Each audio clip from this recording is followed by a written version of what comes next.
Hello pilots and welcome back to another X-Wing faction breakdown brought to you by Out of Arc Gaming. As always, my name is Phil, and today we're going to be looking at the Resistance faction and all of the standard ships that you can get with this faction at this time. Now, as always, we're going to go through the general role of the ship, the stat lines, a few notable pilots, and the pros and cons for each ship.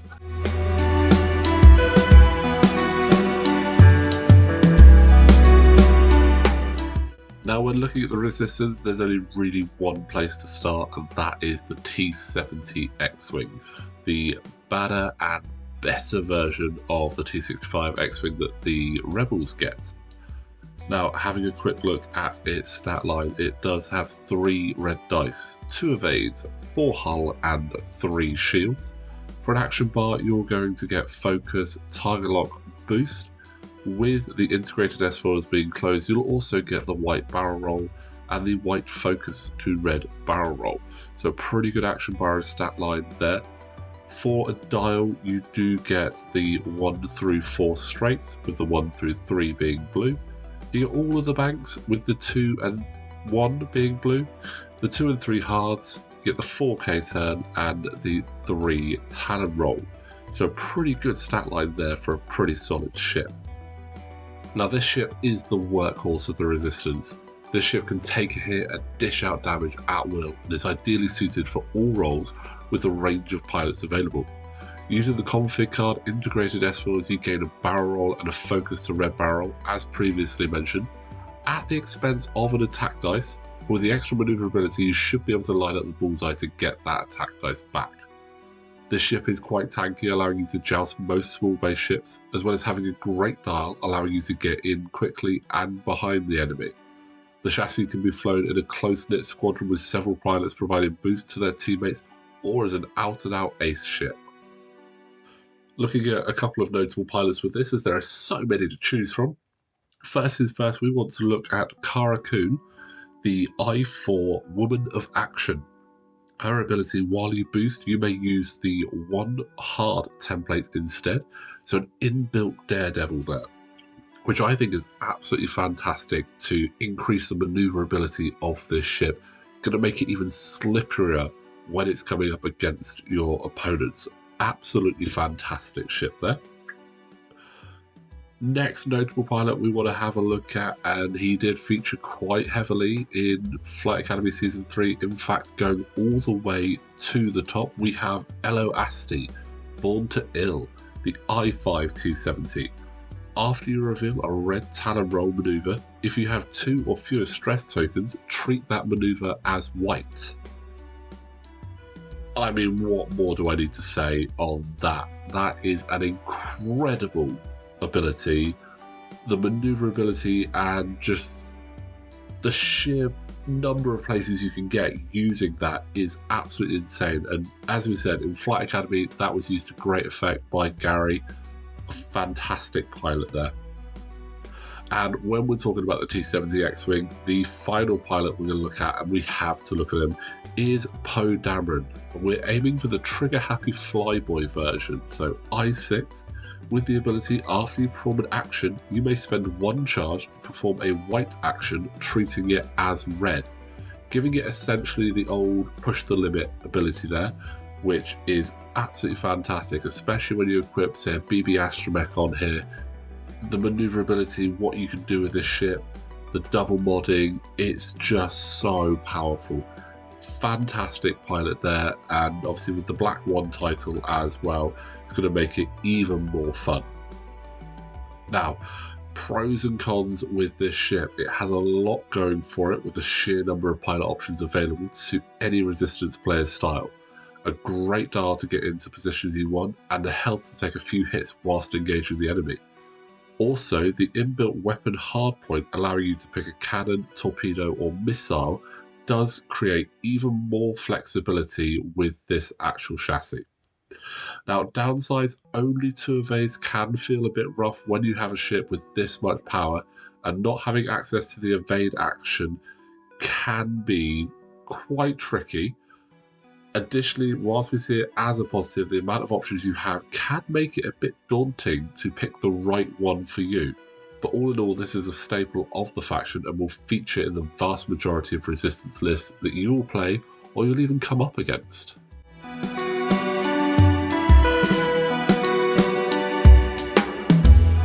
Another example of if it isn't broke, don't fix it, we have the RZ2 Y-Wing, taking everything Rebel players love about the RZ1 and giving it more blues, a turreted arc and a great baked-in ability.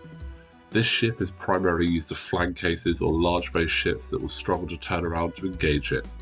The refined gyro stabilizers is a great ability, allowing you to zip through and over your opponents and still get a shot. Now, with the stat line here of 2 red dice with, as you said, that turreted arc, 3 evades, 2 hull and 2 shields, that'll be quite familiar to most A-Wing players. The dial has the 2 through 5 blue straights. It has all of the 2s being blue, the white 1 hard, the 3 white hard, the 3 blue bank, which it has over its RZ1 counterpart, the 5k turn, and the 3 sloop. Action bar, it has everything. It's got focus, evade, target lock, barrel roll, and the boost. And as I said, with that ability, you can rotate your turret arc indicator to your front or back. After you perform an action, you may perform a red boost or rotate action. So this is going to allow you to keep your guns on target quite consistently with this ship. Now, again, you get quite a huge selection of ships here. So let's have a look at some of the pilots that we quite like. Firstly, one that's a bit different but looks pretty cool is Cyrilinda Javos, the Inquisitive Journalist. After you partially execute a maneuver, you may gain 1 strain token to rotate 90 or 180 degrees. Now, that's just a fun ability. Anytime that you can spin yourself around and just confuse your enemies is going to be absolutely brilliant. Puts us in mind of the Star Viper, really. Now, a couple more pilots here which are a little bit more well-known, shall we say. We have Taliesin Lintra, the I-5 Deadly Approach, with the ability, while an enemy ship in your bullseye performs an attack, you may spend 1 charge. If you do, the defender rolls 1 additional die. Now, this is great if you're flying in a swarm or you have your ships in very close to each other, very much supporting the rest of your squadron, which is quite a trait of the Resistance. A number of their pilots are good for supports there. And the final pilot we want to have a look at, it wouldn't be looking at the A-Wing without its Zizi Tlo, the Committed to the Cause A-Wing pilot. I-5, after you defend or perform an attack, you may spend 1 charge to gain 1 focus or evade token. Getting an extra token, what's not to love? Makes you feel more free to spend it on attack if you've got that focus, knowing that you can get it back by spending that charge. Eliminates a lot of that questions of, do I spend it now, do I not? Such a good ability. Now, pros and cons of this ship, it is fast and nimble with arguably the best dial in the game, and sorry TIE Interceptors, but it's true, it's really good. Being able to swing your arc to that rear is incredibly handy and easy to pull off with the ship ability. You'll struggle not to keep an opponent lined up for a shot. The pilots have some amazing abilities to be able to hit harder or defend better or support their squadron, and the action bar is just incredible. On the downsides though, only 2 red dice will mean that your attacks are likely to have evaded fairly easily with a lot of ships, so you'll be relying on weight of fire or range 1 shots or even munitions to get those dice through. Most of these pilots can take munitions, by the way, and a small number of hit points with them does mean that this ship can pop quite easily. Definitely not a ship to rely on as your main shot dealer, but great combining with other ships in your squadron.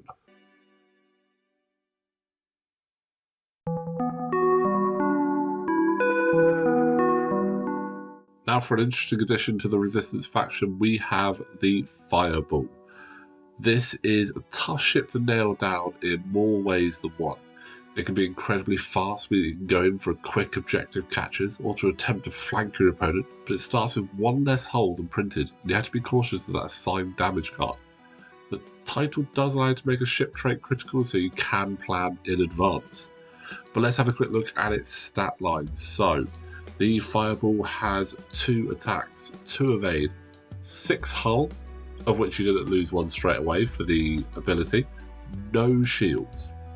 It has a very interesting dial. It has all of the 1 through 3s, with the 1 and 2 straight being blue, the 1 bag being blue, the 3 hard is red, and the 4 straight being red. All others are white, and you do get the 3 talon roll with this as well. For action bar, you're going to get focus, evade, barrel roll, and the slam action, which we don't see all that often, to be honest, so it's nice to have other chassis with it. You get the explosion with wings ability. So setup, you are dealt 1 face down damage card. After you perform a slam action, you may expose 1 damage card to remove 1 disarm token.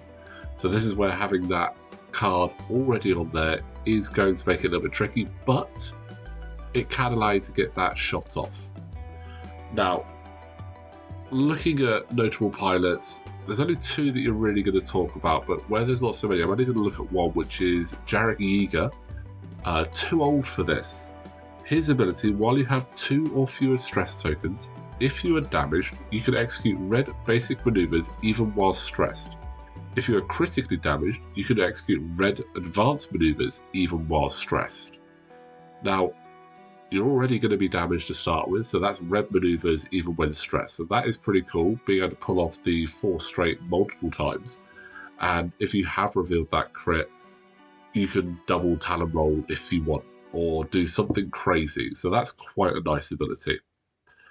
Now, you do have the title Kaz's Fireball, so when you resolve Explosion with Wings, you may search the damage deck and choose a damage card with the ship trait.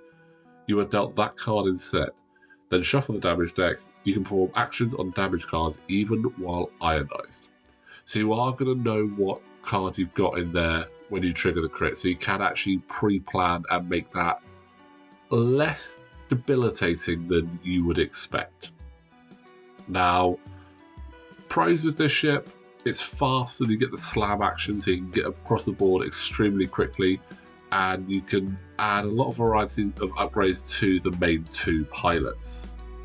Now, downsides, having a ship that starts off with damage does feel wrong, and knowing that you can trigger that critical at any point is challenging. We haven't really used this ship ourselves, and when coming up against it, it's either gone down fairly quickly or stayed just out of engagement range.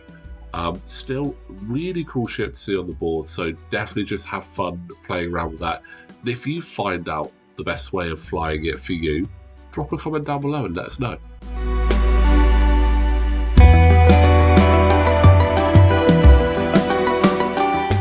Now let's have a look at the Resistance Transport, a very interesting ship for this faction, doing something very different to the previous 3 ships that we've mentioned. Now, it's very much a small base support ship, a good platform to equip those crew that can affect other ships. This ship can, dependent on pilot, equip a number of different secondary weapon options such as cannons, torpedoes and missiles, which can be really fun for that surprise attack that your opponent has forgotten about, which we learned to great effect in Flight Academy Season 3, so thank you very much for that, Andy, for bringing the Resistance Transport. Now looking at the stat line, you're going to get 2 red dice, 1 green dice, 5 hull and 3 shields. You're going to get the white focus and target lock and the red coordinate and jam action. It's got a very interesting dial with a lot of nice maneuvers on there for it. So firstly, you're going to get that red stop, which is going to be great. You're going to get the 1 and 2 blue straight, 3 white straight and 4 red straight. All of the banks with the 1 being blue, 2 white and 3 red. You get the 1 red hard, 2 white hard. You're also going to get the red 1 reverse bank maneuver. And we don't see reverse very often. In fact, I think possibly 2 ships in standard and 1 epic ship actually has reverse at this point, and that's the quad jumper and the squid. So again, more interesting shenanigans this ship can do. Looking at notable pilots, again, don't really know the resistance transport very well, but one that I've come up against and I actually think is really powerful, especially given the action bar and dial, is Pamek Nero Good, the Dakar Dispatcher, with the ability, while you have 2 or fewer stress tokens, you may execute red maneuvers even while stressed. And when you've got a lot of stress maneuvers on there, that's really good. And as we know, there is a great card for getting rid of stress quite quickly in Corsella, which can go on here. So an ideal combo there. Now, pros and cons for this ship: you do get a good amount of health for a small base ship, and a nice platform support crew with the stop and 1 back reverse are especially interesting and cause a real nuisance when the fighting does get in close if you've made it that far. For the points of this though, you can get another T-70 or an A-Wing, which will provide better offensive power and overall do feel a bit more like a solid choice. But don't get us wrong, we have seen the power of the sofa, and it is a good choice to actually give a try at some point.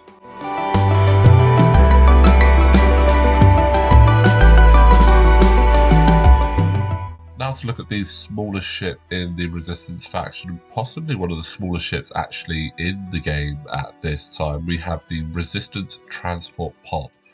Now this is a really cheap support ship that can provide that little extra firepower to finish off your opponent.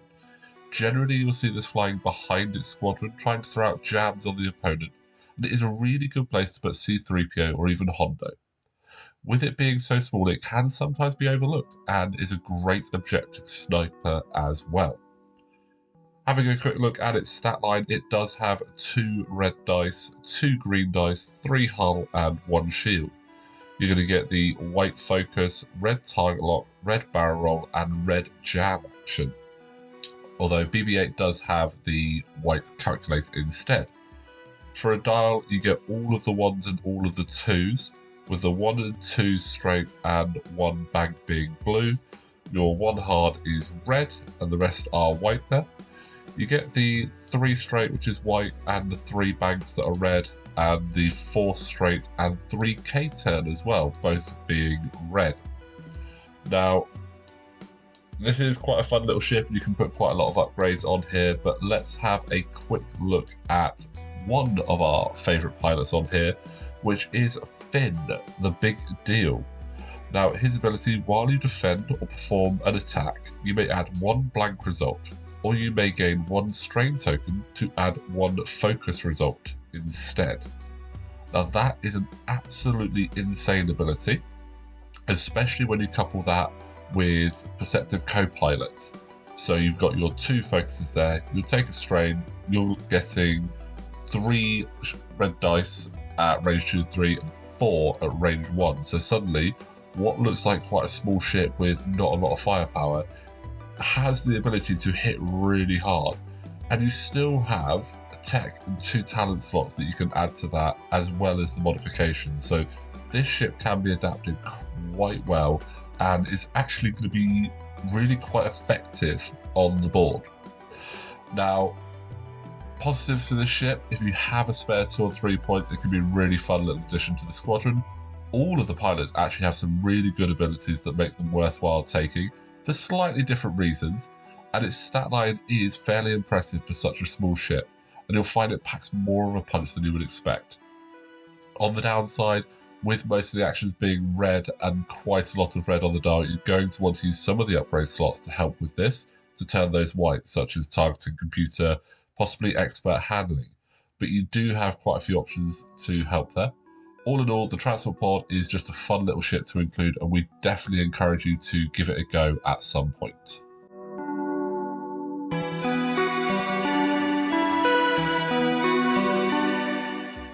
Now, at the time of recording, this is the final standard small base ship for the Resistance. It's the BTA-NR2 Y-Wing, and this was a much needed addition to the Resistance, giving a solid platform to have turrets, bombs, basically any secondary weapon that you want. this ship can cover multiple roles to provide heavy firepower or more support for the rest of the squadron. With 2 options for its ship ability, you can style this any way you like. Looking at the stat line, you're going to get 2 red dice, 1 evade. You're going to have 4 hull and 3 shields as standard. You get white focus, red target lock, red barrel roll, red boost. For its dial, you do get the 1 straight and banks, which are blue. You get all of the 2s, with the 2 straight being blue and the rest being white. All of the 3s, with the 3 straight being blue, the 3 bank being white, and the 3 halves being red. You also get the 4 straight that's red, and for some reason, you get a 5k turn on this ship, which is amazing. As we said, there are 2 options for the ship ability. The one printed on the card as standard is the intuitive interface. After you perform an action added to your action bar by a talent, illicit, or modification upgrade, you may perform a calculate action. Now, that can be quite tricky and it's going to take a bit of time to get used to, but that is really powerful, allowing you to have a double modded shot potentially. The other option is the config card wartime loadout, and this is actually pretty amazing. So you gain a torpedo and missile slot. You replace your ship ability with the following: devastating barrage. While you perform a missile or torpedo attack, if the defender is in your bullseye, your critical results cannot be cancelled by evade results. Additionally to that, as if that wasn't good enough, your target locks become white, as do your reload action, and you get the white reload action, and you get 2 shields, meaning that with that you're going to have 4 hull and 5 shields. I mean, that's great. That's absolutely insane. Right, let's have a look at a couple of pilots that we really like on here. There's a few good ones on here, but the 2 that we actually quite like. Firstly is Teza Naz, the old soldier, I-4, with the ability while a friendly ship at range 0 to 2 performs an attack. If the defender has a ship friendly to the attacker in each of its side arcs, the attacker may re-roll 1 attack die. So this is quite good if you are able to flank or get around opponents, especially with large base ships. You're going to be able to really put some hurt in there. We quite like Teza. She's a good pilot. The other one is just fantastic. It's Zori Bliss, I-5, the Corsair of Kajimi. After a ship at range 1 performs an action during its perform action step, if the action is on your action bar, you may spend 1 charge to perform that action, treating it as red. Now, I really like that, especially if you've got, say, an R4 astromech on here giving you more blues, and you know that you're doing a 1 through 2. You can get that action in advance, then do your blue, then actually do your own actions later. So again, another way of really boosting the ship, and especially with the options that you have on there: turret, torpedo, missile. If you've got the wartime loadout, you've got your device, you can really tool this ship up quite well. Now, positives for the Y-Wing: this ship has a good amount of health that you can enhance, as I said, with the wartime loadout, or you can look at adding a shield upgrade to some of them as well, making it a pain to take down quickly. The pilots have some amazing abilities that really work well in the faction, and we mentioned it earlier, but a 5k turn, if your opponent's not familiar with the dial and sees this flip over their squadron, their plans are going to be disrupted quite quickly with that. Downsides, honestly, we don't actually have that many here. It is still a Y-Wing, so it does only have 1 evade and a 2 dice primary, so you need to make sure you've got the right upgrades to really take advantage of either ship ability that you have, and making sure that you're checking the cards as well until you're more familiar with it is going to be a little bit of a pain, but once you get there, this is an absolutely fantastic ship to fly.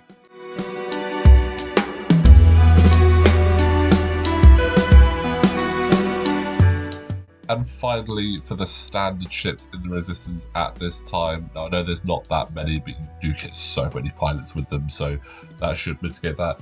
We have the Millennium Falcon. What can we say, really? It's the Millennium Falcon. This piece of junk is very well known in X-Wing, but for any newcomers, this ship is a great damage dealer and objective stealer. One of the pilots we will go over is particularly brutal when used right. With a two-way arc, a great dial, and frankly ridiculous title card, this ship really can do it all. It's fantastic for sticking to an objective with the area control scenarios, and then blasting away at your opponents, especially when you have another ship alongside to add more firepower. Looking at that stat line, as we said, it has a 3-dice bow tie arc, so left, right, front, back. That can obviously be rotated. 1 of 8 dice, 8 hull, 3 shields. As standard, you're going to get the white focus and target lock, red boost, and red rotate. For a dial, you get the 1 blue straight and 1 white bank. All of the 2s, with the straight and bank being blue and the hard being white. All of the 3s, which are white, a 4 red straight, and you also get the 3 red sloop on here. Now, we're going to have a look at 2 pilots. One that anyone that's played up against the Resistance is going to be very familiar with, and one of the newer pilots for the Hot Shots and Aces 2-pack. So, firstly, we're going to have a look at Rey, the resourceful scavenger. I5, she does have 2 force ability, force as well, which, understandable, makes her very powerful. Now, her ability, while you defend or perform an attack, if the enemy ship is in your forward arc, you may spend 1 force to change one of your blank results to an evade or hit result.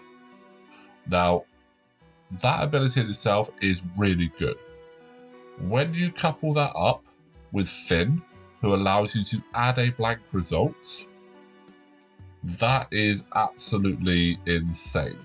Because you've already got that blank result there, and you could be looking at having a target lock. Finn is just really good up there, especially as well if you add Rose, which will allow you to spend a result to get a target lock. It's just brilliant. With Rey, you do also get access to the Rey's Millennium Falcon title, which is just frankly crazy. If you have 2 or fewer stress tokens, you can execute a red signals loop maneuver and perform a boost and rotate action even while stressed. So you will stack up those stresses there, but then you just put Corsella on there and do a blue maneuver and get rid of all of it. Rey is incredibly powerful and can be tooled up so well, and she is going to get right in your face and just cause a lot of damage. Now, the other pilot we want to have a look at is, as I said, one of the new ones. It's Poe Dameron, a difficult man, giving the Resistance the I6 standard Millennium Falcon that they missed when Han was consigned to the extended list. With the ability that he gets before you execute a maneuver, you may spend 1 charge. If you do, ignore obstacles during that maneuver. After you fully execute a maneuver, you may spend 2 charges to perform a white boost or red barrel roll action. Then, if you performed a red barrel roll action, expose 1 damage card if able. A barrel rolling Millennium Falcon. Any large base ship that has a way of barrel rolling is absolutely crazy. I mean, if you've got lots of damage cards on there, you're probably going to want to be a little bit careful about doing that. But early game, barrel rolling for just a really good shot or just to get around an obstacle, I mean, even just flying over obstacles, that's a brilliant ability. And it's only 7 points as well, with 25 points of loadout, and you can put the Rey's Millennium Falcon title on there as well. So that Falcon is fantastic. Now, positives with the Falcon, I mean, you get to fly the Millennium Falcon. What's not to love about that? The pilots on here do have some great abilities, either to throw the dice at your opponent or buff your squadron. And the amount of upgrades you can equip to this ship make it really good at styling it almost exactly how you want. And with its 11 basic health, it's going to be able to take a few hits before going down. Downsides, seeing such an imposing ship on the board may make it a target. especially with the points investment you're making, with up to 8 of your 20 squad points going into it. If it does go down early, you're really going to feel it for the rest of the game. Only having 1 evade dice, quite normal for a large race ship, may make you a bit more cautious at first when flying this, but with some practice you'll find this ship has more durability than you may realise. Well guys, that is the Resistance faction, and that actually covers all of the standard ships in X-Wing at this time, barring the Gauntlet that we are going to come on to in a later video. We will cover the extended ships as well in the future. Might be more of a condensed video with multiple ships being covered from different factions, but we hope you enjoyed that video. Please don't forget to click like, subscribe to the channel, and we will see you next time.